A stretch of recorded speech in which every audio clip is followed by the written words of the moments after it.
Good afternoon, friends. We are going to learn in flowering reproduction breeding mechanism.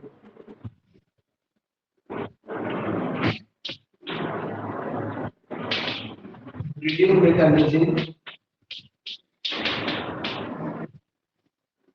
of flowering plants.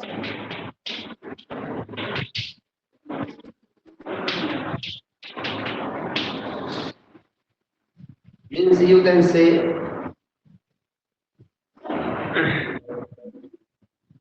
what are the processes are going on in reproduction process in flowering plants.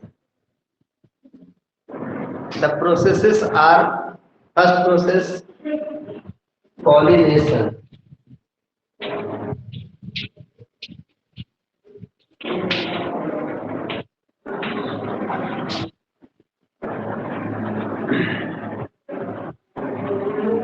Pollination means commonly you can say transfer of pollen grains from anther to stigma.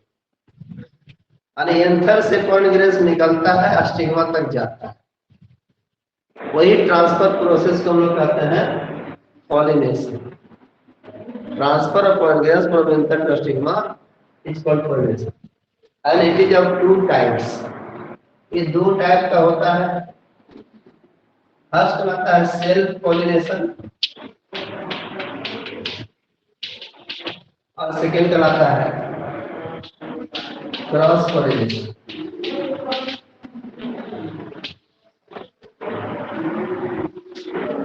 Self pollination means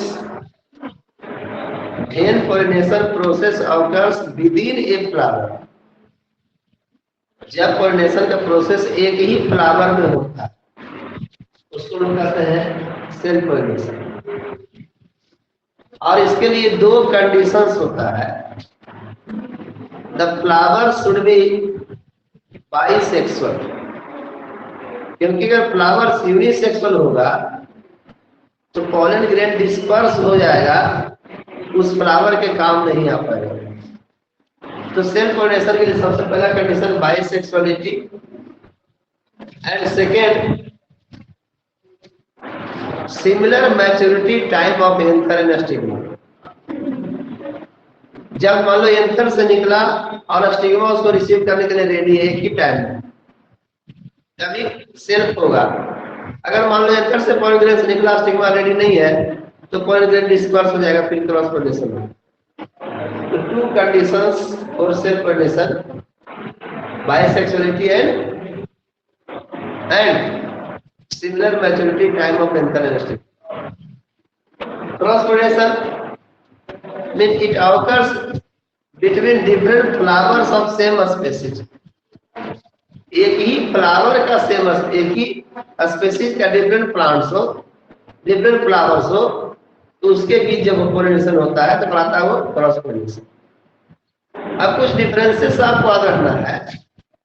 तो first difference तो आपने देखा, ये होता है same flowers में, ये same flowers में होगा. ये होता है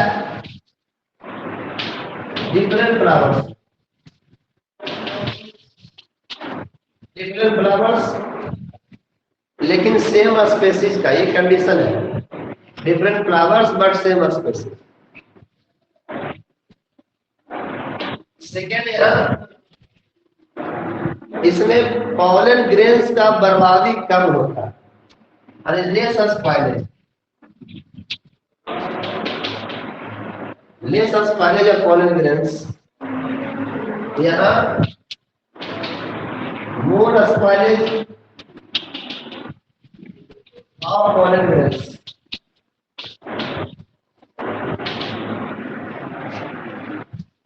Third, certainty of pollination.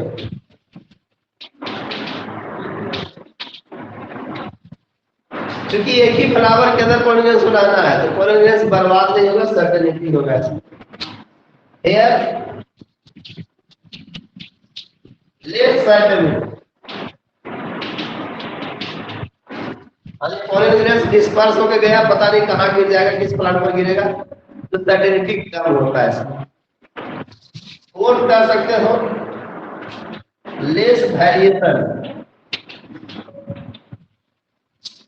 मतलब जो नया बच्चा प्लांट का यानी सीड और फ्रूट तैयार होगा उससे जो फ्यूचर प्लांट बनेगा उसमें वेरिएशन कम होगा।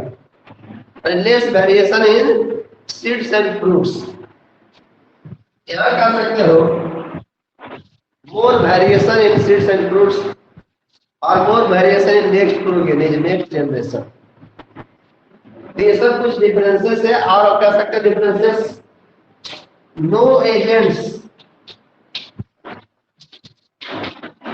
no agents are required for self pollination. Here some agents are required. इसमें कुछ एजेंट्स रिक्वायर्ड होता है, उसमें एजेंट्स रिक्वायर्ड नहीं होते। इतना आपने पढ़ लिया पॉलिनेशन के डिफरेंसेस। अब यहाँ cross pollination, there are some agents for cross pollination. Cross pollination के लिए कुछ एजेंट्स होता है। एजेंट्स क्या क्या है?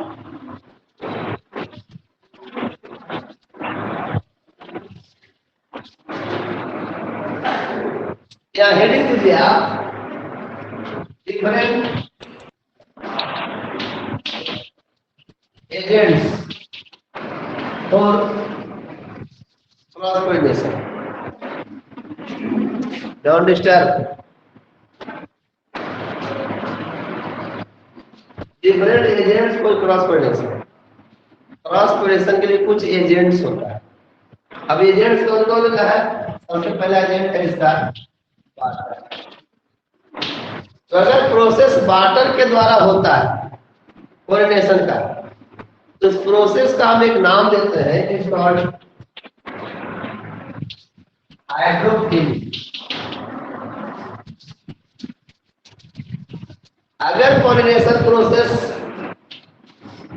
विंड द्वारा होता है तो कहते हैं उसको एनियोफिली।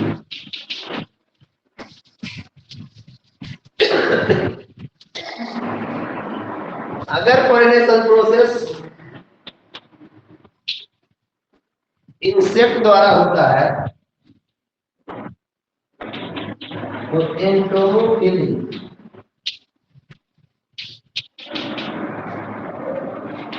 अगर पॉलिनेशन प्रोसेस बर्ड्स के द्वारा होता है specially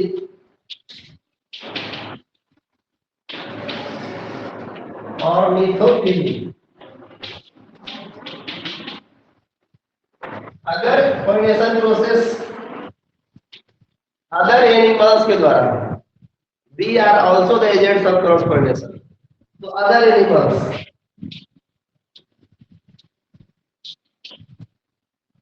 which is called zoophily। इतना सारा एजेंट्स हो गया क्रॉस पॉलिनेशन का। ये सब पॉलन ग्रेन को ट्रांसफर करने में एक फ्लावर से दूसरे फ्लावर तक हेल्प करता है। ओके, देन द सेकेंड, ये वो फर्स्ट प्रोसेस पॉलिनेशन ट्रांसफर होना है। स्ट्रक्चर हम लोग इसके पहले पढ़ लिए थे। अब वो मेल पार्ट से पॉलन ग्रेन बनता, फीमेल पार्ट तक ट्रांसफर होना, ये प्रोसेस हमने पढ़ लिया। अब second process fertilisation.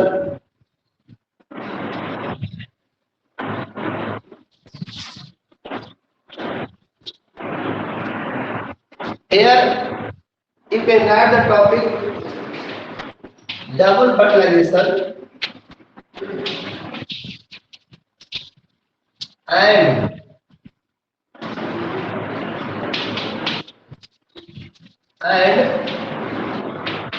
Triple female.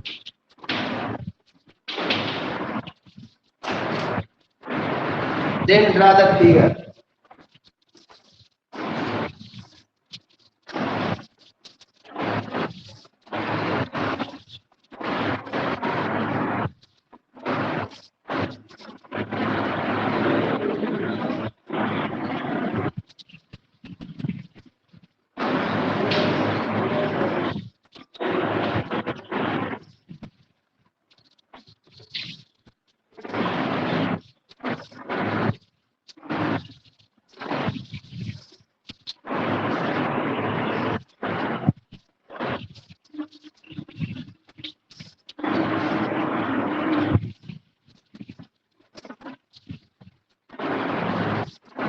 Look at carefully.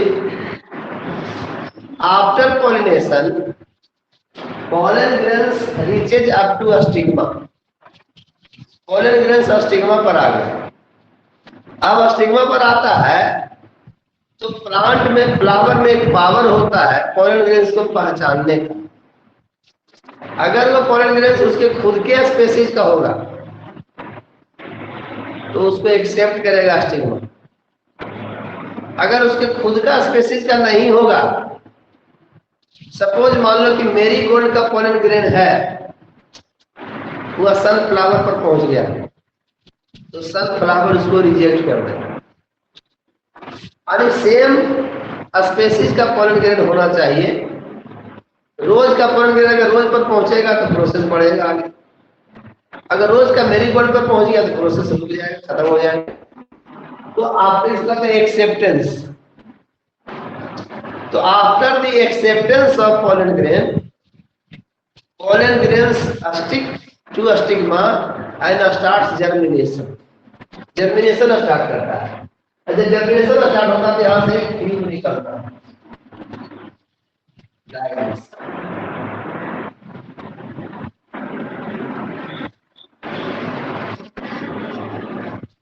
एक ट्यूब निकला, ये this tube is called pollen tube.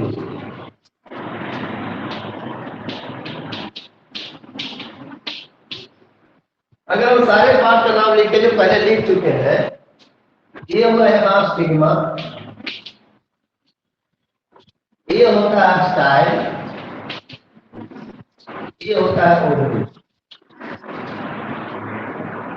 Ovary के अंदर ये जो स्ट्रक्चर देख रहे हैं आप, इसको कहते हैं embryo sac. This is a main female gametophyte. Female का मेन पार्ट यही है। अब देखिए यहाँ पर लैंडिंग हुआ पोलन ग्रेन्स का, स्टिग्मा ने उसको एक्सेप्ट कर लिया, ये वाटर को ऑब्जॉर्व किया स्टिग्मा से और जर्मिनेट करना शुरू करता है, तो पोलन ट्यूब निकला। जब पोलन ट्यूब निकला तो इसके अंदर जो न्यूक्लियस है, ये डिवाइड करके इसके अंदर दो न्यूक्लियस बन गए। दो न्यूक्लियस बन, इस न्यूक्लियस को हम जो पीछे रहता है कहते हैं secondary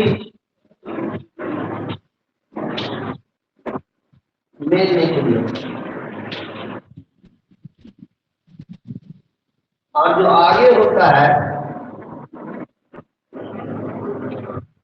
it is primary mail nucleus.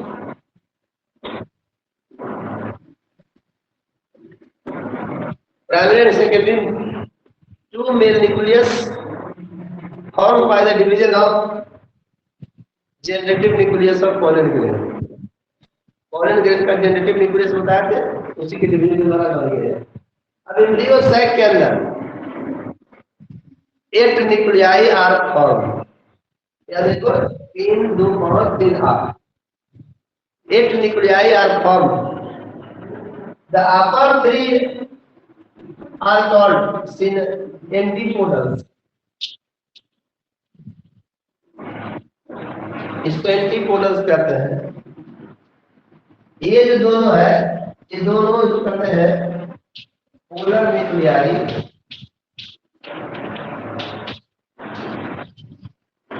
और ये जो इसमें से बीच में एक है, बीच वाले को कहते हैं एक सेल, अरे किनारे दो है, ये दोनों एक लड़का सिंगल फिगर।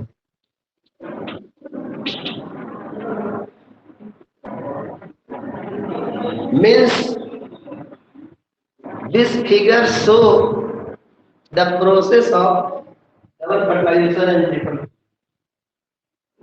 अब प्रोसेस होता कैसे है, देखिए यहाँ पर, जब when pollen grains reaches up to embryo sac, जब pollen grains embryo sac तक पहुंच गया, अब embryo sac तक पहुंच गया तो क्या होगा, फर्स्ट यानी कि प्राइमरी मेल न्यूक्लियस, यहाँ लिखेंगे हम primary mail nucleus fuses with एक सेल। अरे ये आया आगे वाला, यही किया इसे, एक सेल और प्राइमरी मेल न्यूक्लियस का फ्यूजन हुआ तो बन गया जाइगोट, जाइगोट का फॉर्मेशन। ओके, अब secondary male nucleus fuses with polar nucleus, क्या लिखेंगे हम, secondary male nucleus fuses with polar nuclei and forms endosperm।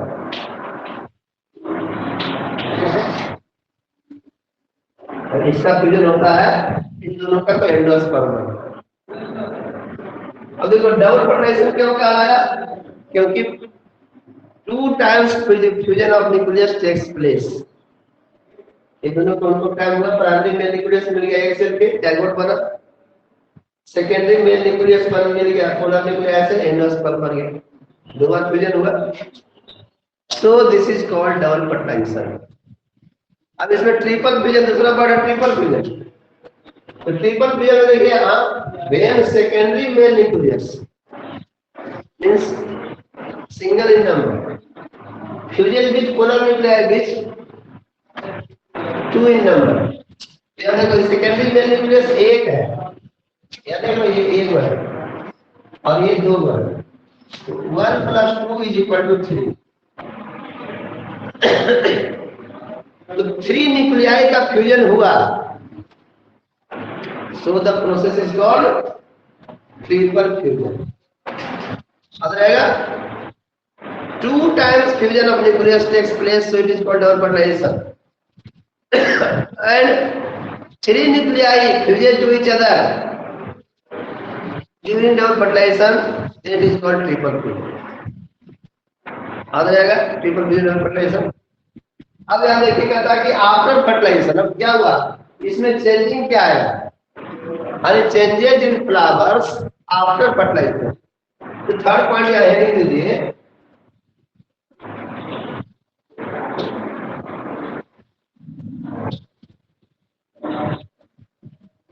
changes in flowers after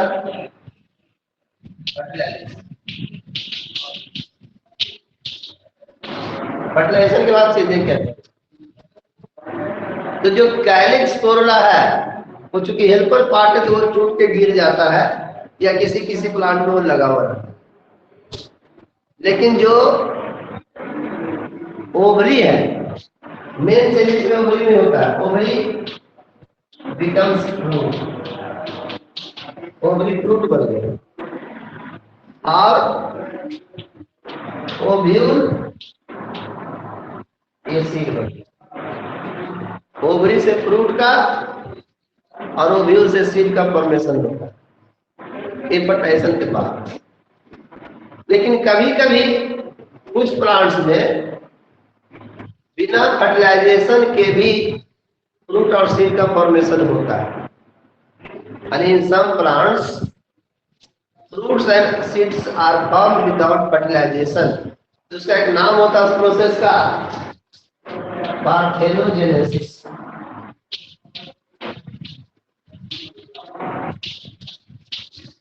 parthenogenesis means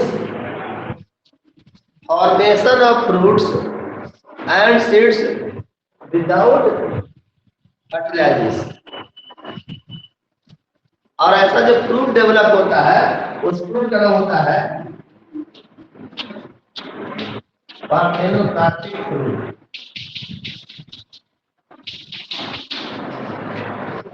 The fruit is called parthenocarpic and process is called parthenogenesis. These fruits are generally seedless like grapes, banana, etc. इतना हो गया process. अब यहाँ जो seed बनाने के seed, तो seed होता है दो टाइप का।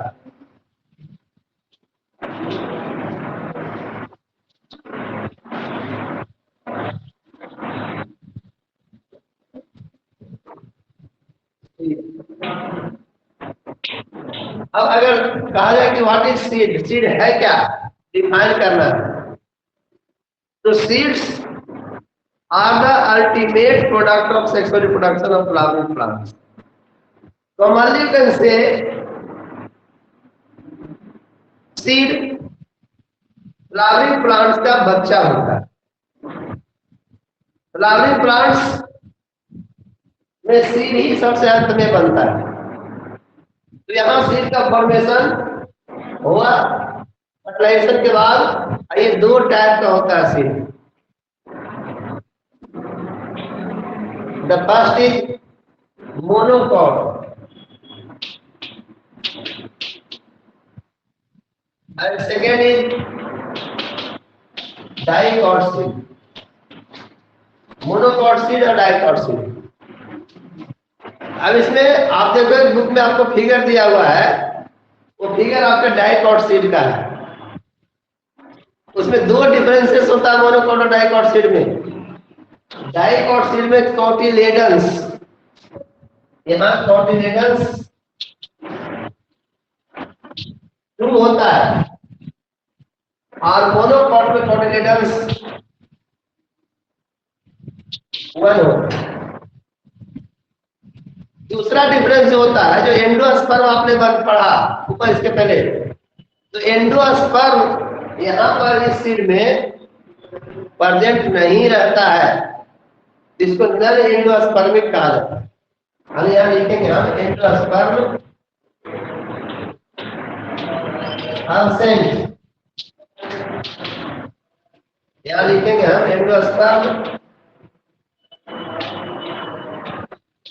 प्रेजेंट। एंडोस्पर्मिक से प्रेजेंट है, इसमें एब्सेंट है, तो endospermic seed non endospermic seed. अब देखिए इसका फिगर आप जो देख रहे हो, फिगर देखिए यहाँ पर, ये तो पॉइंट आपको याद रखना है।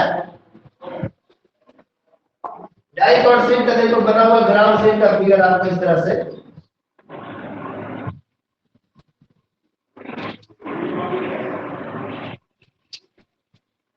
एक गया ऊपर एक गया नीचे, इस तरह से ये वो ग्राउंड सीड है, ग्राउंड सीड।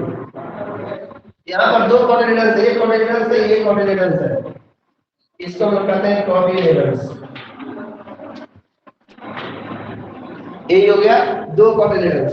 ये जो देख रहे हो आप यहाँ ऊपर जा रहा है, जब जर्मिनेशन होता है, यानी चना को आप फूलने के लिए डालते हो पानी में, तो जब जर्मिनेशन होता है उसका, उस टाइम में देखोगे दो निकलता सीडलिंग्स।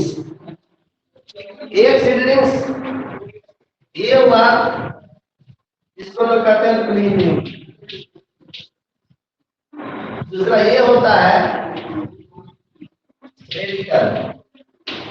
तो प्लीम्यूल से सूट का डेवलपमेंट होता है, ये सूट बनता है, और रेडिकल से रूट बनता है। और ये बाहर जो रहता है बाउंड्री, ये होता है सीड कोट। और सीड कोट कहाँ से आया, तो ओवरी के चारों एक बाउंड्री होता है, जब फ्लावर में रहता है तब वही बाउंड्री यहाँ सीड ओव्यूल के चारों, ओव्यूल ही सीड बनता है, तो ओव्यूल के चारों जो बाउंड्री होगा वही बाउंड्री सीड कोट बन जाता है। अब मोनोकोट सीड का फिगर दिया वो बुक में नहीं है, बताते हैं आपको हम इस तरीके ऐसे।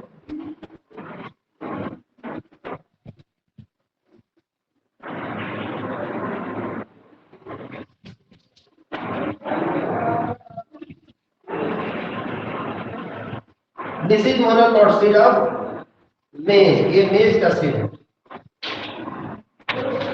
मेज सीड। अब मेज सीड में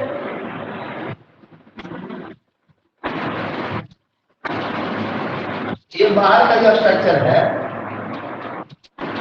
इसको लोग कहते हैं एलियोरॉन लेयर। अब यहाँ पर इसके अंदर भरा हुआ है एंडोस्पर्म, यही एंडोस्पर्म इसमें रह जाता है। अब ये है इसका कोटिलेडन्स, तो सिंगल कोटिलेडन हुआ और ये दोनों, ये हुआ प्रीम्यूल और ये हुआ रेडिकल।